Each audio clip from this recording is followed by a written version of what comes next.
Bonjour à tous, j'espère que vous allez excellemment bien. Aujourd'hui, on se retrouve pour parler cyclisme, pour faire le débrief de la première étape du Tour de la Provence.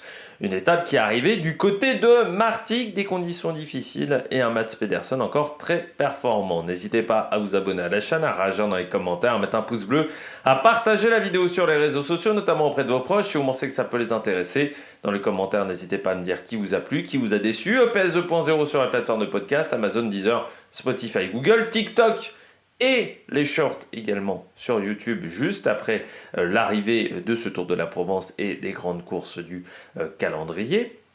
Si vous avez les moyens et que vous voulez soutenir mon travail, vous pouvez faire un super thanks et je remercie les gens qui le font, mais vous pouvez vous abonner et encore mieux rajouter la petite cloche, comme ça vous êtes au courant des dernières vidéos qui sortent sur la chaîne. On commence tout de suite avec l'étape du jour, une étape qui était pas simple du côté de Martigues. Et une étape surtout qui était technique dans le final, et tellement technique qu'on a décidé de ne pas mettre les sprints intermédiaires sur cette étape, et surtout de bloquer les temps à 5 km de l'arrivée, c'est-à-dire que voilà, il y avait pas mal de changements par rapport à ce qui était prévu au départ. Une étape qui a été animée par une échappée de costaud, notamment avec Alexis Goujard, avec également Alexis Guérin, on avait également Thomas Bonnet dans cette échappée, ou encore Jonathan Coinon et Kevin Avoine. Kevin Avoine qui va prendre les points pour le classement de la montagne, il portera le maillot demain, le coureur de Van Rysel qui fait un bon début de saison. Le final, donc on savait que ça allait être technique avec une échappée qui était très résistante. Goujard, Bonnet, pardon, et Kevin Avoine, pardon, le troisième, qui ont résisté pendant très longtemps. Avec ce classement qui allait s'arrêter à 5 km de l'arrivée, deux coureurs ont tenté, Garcia Pierna et Riley Sheehan. Ils ont repris 4 secondes à Mats Pedersen aujourd'hui, par rapport à s'il n'avait pas pris de bonification à l'arrivée. Arrêt du chrono à 5 km de l'arrivée, et j'ai bien compris pourquoi on avait arrêté le chrono à 5 km de l'arrivée. Même sur le sec, c'était beaucoup trop technique comme arrivée. C'est-à-dire qu'il y avait des virages de partout, des dodanes, c'était beaucoup trop dangereux, et c'est pas la première fois qu'on a ça sur le Tour de la Provence. Moi je me souviens d'une année où il y avait énormément de virages dans le dernier kilomètre, et où vous aviez les terre-pleins en sorte de ciment, ces petites bordures en ciment pour délimiter les allées de bus par rapport à la route normale, les voies de bus par rapport à la voie normale, à la route normale. C'était hyper dangereux, je me souviens, ça avait été, je ne sais plus si Desmar avait fait 1 ou 2 sur cette étape-là, c'était hyper dangereux, c'est pas la première fois que le Tour de la Provence a des arrivées beaucoup trop techniques.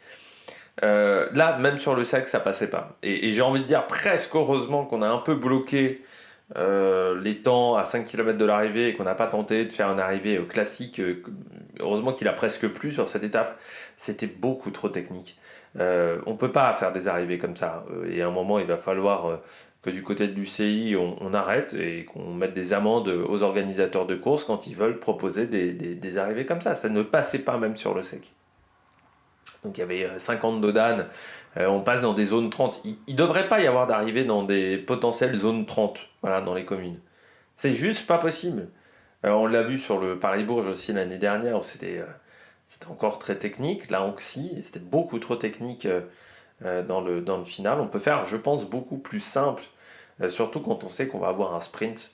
Je dis pas qu'il faut avoir une ligne droite de 5 km, mais là, c'était beaucoup trop technique, et surtout beaucoup trop technique par rapport aux moyens de protection que peut mettre en place le Tour de la Provence. Le Tour de la Provence, c'est pas une grosse organisation, c'est pas le Tour de France. Donc derrière, quand il faut protéger des arrivées de ce type-là, il faut des moyens. Et si tu n'as pas ces moyens-là, tu ne peux pas faire des arrivées de ce type-là. Donc c'était beaucoup trop dangereux.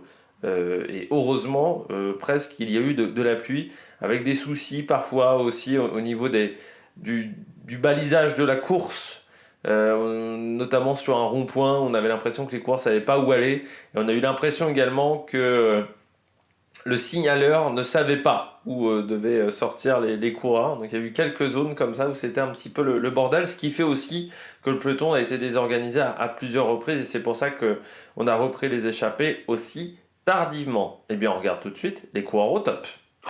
Attaque de Marlou! Du côté des coureurs au top, Bon, je vais faire le vainqueur du jour, Mats Pedersen, 2 victoires en 2 jours. On savait qu'il était au-dessus, c'est clair et net. On savait qu'il y avait.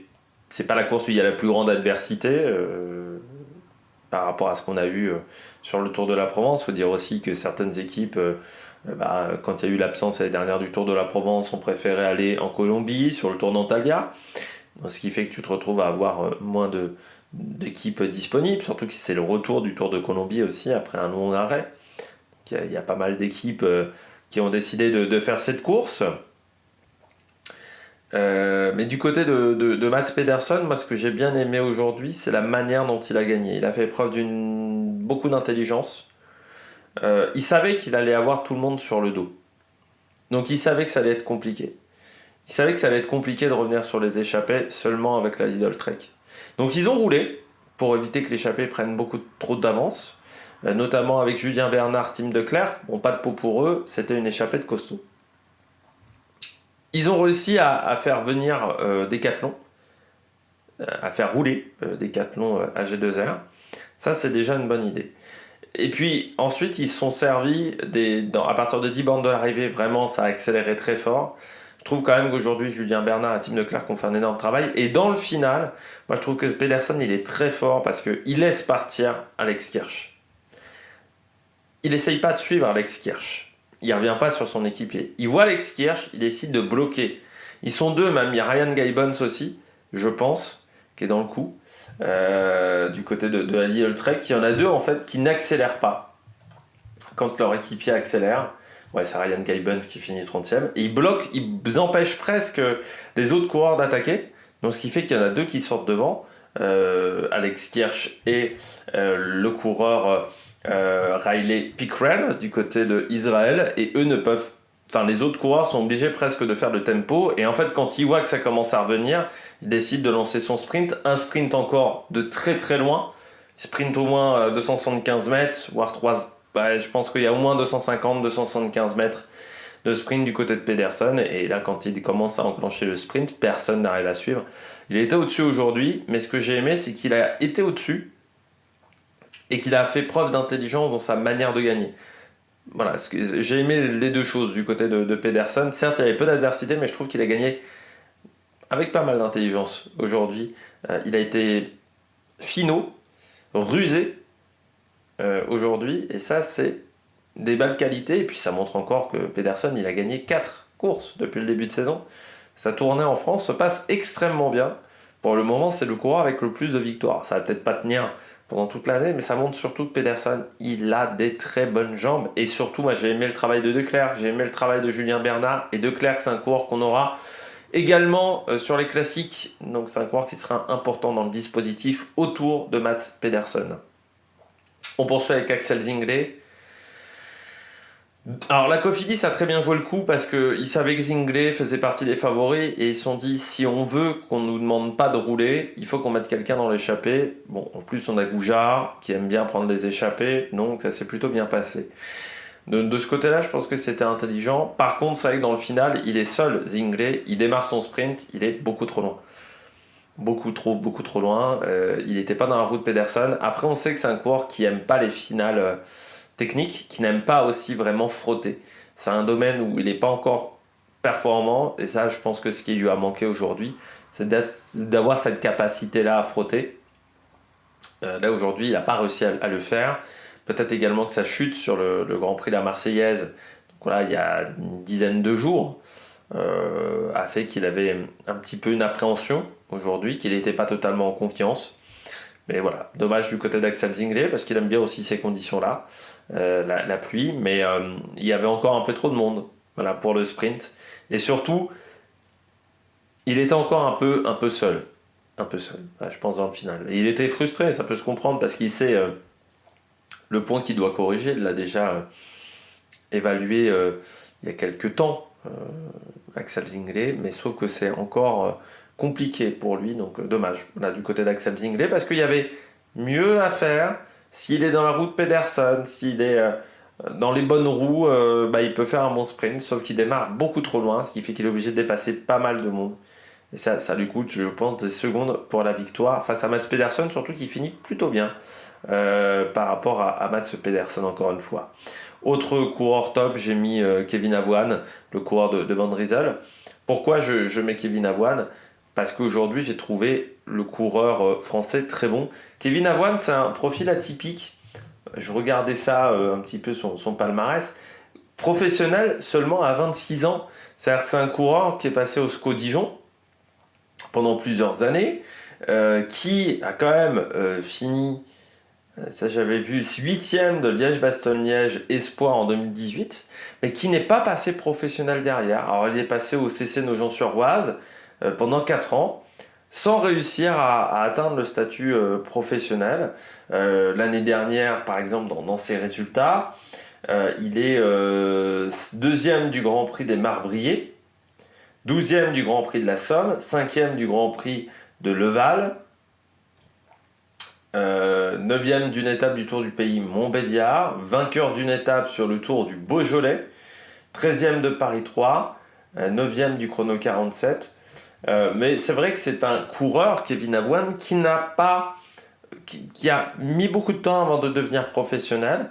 Et là aujourd'hui c'était une échappée qui n'était pas évidente, fallait tenir les roues quand même des Lascars de devant. Devant c'est quand même du lourd, donc c'était pas forcément simple. C'est que son 3e jour de course chez les professionnels. Dans ces 3 jours de course là, il y a un prologue, donc c'était seulement sa 2e étape en ligne. Il décide de partir dans l'échappée, une échappée de costaud. Déjà il a quand même bien tenu dans des conditions difficiles, il se retrouve dans les 3 derniers de l'échappée, il s'est fait une belle frayeur en plus à 25 km de l'arrivée, là il a sa main qui décroche de la potence, enfin du guidon, donc voilà, il a failli se vautrer. Il a même eu de la chance de ne pas se faire mal, parce que c'est quand la main glisse vraiment du guidon, ça peut être très dangereux. Pourtant on met des bandes, voilà, hein, il y a de la guidoline sur le guidon, mais là avec la pluie, sa main a glissé. Il arrive à tenir quand même jusque dans le final. Il prend en plus les points du classement de la montagne. Donc je trouve que c'est vraiment une bonne journée pour Kevin Avoine. Donc très très bien. Puis de l'autre côté, Enzo Boulet également, 5e aujourd'hui. Coureur français qui est professionnel depuis l'année dernière, mais qui est jeune, seulement 20 ans. Il va avoir 21 ans à la fin du mois, le 26 février. Mais ça reste quand même très très jeune. Coureur qui n'avait pas eu vraiment de grands résultats dans sa première année chez les professionnels, sauf une 10e place sur le Grand Prix d'Esberg, déjà sur un sprint à ce moment-là. Le Grand Prix d'Esberg où il finit 10e, il bat quand même Malouchelli, par exemple, Paul Magnier aussi, et Emmanuel Morin ce jour-là. Parce qu'ils en avaient mis 3 dans le top 15, même 4 dans le top 15. Ce jour-là, CIC Une Atlantique, donc ça avait été une bonne journée pour la formation. Mais voilà, il avait battu Brian Cocard, Wildchild, il avait battu Paul Wright aussi. Voilà, donc il avait fait vraiment un bon sprint, Enzo Boulet. Donc là, confirmation aujourd'hui. Bon résultat avec cette 5e place, un cours qui va être important dans l'effectif, CIC, parce que ils n'ont pas grand monde. Voilà, ils ont eu du mal un petit peu à recruter des jeunes coureurs avec la montée quand même des structures, que ça soit chez Decathlon, même chez Lidl. C'est vrai que c'est plus compliqué pour eux de former des jeunes coureurs. Donc voilà, belle perf du côté d'Enzo Boulet. Et puis c'est intéressant aussi pour cette équipe CIC, parce qu'avec la grosse blessure de Yael Joilan, ça va mettre un petit peu du baume au cœur à cette formation qui a eu un début de saison un petit peu compliqué. On regarde tout de suite les bonnets d'âne. Rapidement, de bonnets d'âne. Aujourd'hui, je commence avec Decathlon. On ne s'est pas trouvé du tout du côté de Decathlon. On était très désorganisé à partir de 5 km de l'arrivée. C'est dommage parce que vous aviez Bruno Armirail qui avait fait du bon boulot. Vous aviez Nance Peters qui avait fait du bon boulot aujourd'hui du côté de cette formation. Donc tout le monde avait décidé de mettre la main à la pâte, j'ai envie de dire. Larry Warbasse aussi qui a passé beaucoup de relais avec Tim Declercq. Donc vraiment l'équipe a fait un énorme boulot pour tenter de revenir sur les échappées.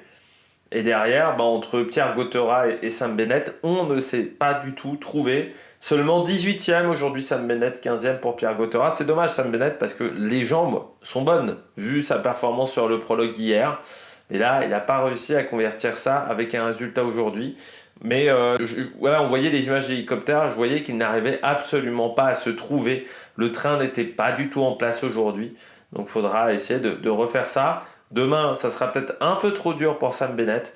Il faudra peut-être attendre dimanche. Mais là, aujourd'hui, on n'était pas en place du tout du côté de cette formation. Et c'est dommage parce que quand on travaille toute la journée, ce qui a été le cas de la Décathlon, et que le résultat n'est pas à la hauteur de vos attentes, c'est vrai que les équipiers reviennent frustrés, le staff revient frustré également de cette journée. Donc le retour en bus vers l'hôtel peut être parfois un peu tristoun. Parce que voilà, la journée c'est pas bien passé du tout.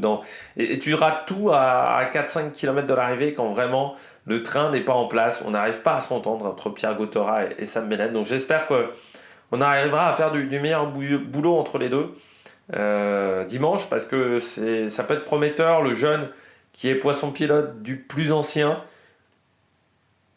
ça peut être intéressant pour la carrière de Pierre Gauthera, de réussir à faire ça. Et puis Hofstetter également aujourd'hui, c'est fou parce que on a vu quand même pas mal d'attaques dans le final du côté de Israël, et je me suis dit que c'était très décousu. C'est-à-dire d'un côté il y a eu Riley Sheehan, de l'autre côté il y a eu Pickrell dans le final qui tente, et en plus c'est vrai qu'ils ont un sprinter. Alors est-ce que Hugo Hofstetter n'est pas au top de sa condition physique, ce qui est peut-être le cas, hein. Il a peut-être des objectifs un peu plus lointain dans la saison. C'est vrai que c'est seulement sa course de reprise. Donc est-ce que voilà, ça a été le souci pour Hofstetter? On lui a peut-être pas forcément fait totalement confiance aujourd'hui. Mais on sait les qualités de Hugo, surtout sur ce type-là de course. C'est un coureur qui aurait pu obtenir un top 5 aujourd'hui.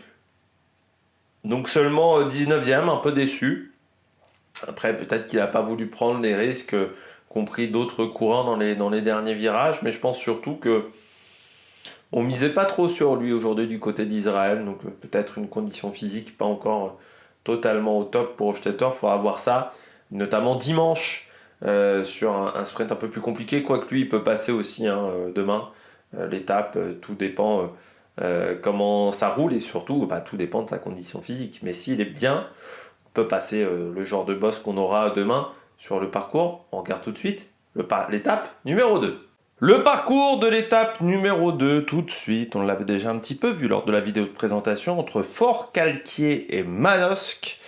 C'est un peu plus dans les terres sur cette étape, 167 km, conditions climatiques, encore de la pluie, donc encore des conditions difficiles, avec un vent sud-est, le vent entre 15 et 35-40 km en rafale, mais quand on est un peu plus dans les terres, peut-être que ça gênera quand même un peu moins les coureurs. Surtout qu'il y a moins de zones où on devrait avoir des zones avec pas mal sans végétation, où le vent est bien en place. Après, je peux pas vous dire. Moi, je pense que c'est plus compliqué de faire une bordure sur cette étape-là, mais peut-être que je me trompe. Sprint intermédiaire, alors si les conditions sont réunies, on peut les faire, à Saint-Étienne-les-Orgues et à La Bastide de Jourdan, au kilomètre 150 et au kilomètre 29. Le col de Buire, ça sera le premier col de la journée, col de deuxième catégorie, 9 km 7 à 2,9 de moyenne, au kilomètre 44,5. Col de Buire, vous voyez, c'est long, mais pas très dur. On est sur une pente qui ne va pas dépasser les 4,7% sur 1 km, donc c'est très très roulant.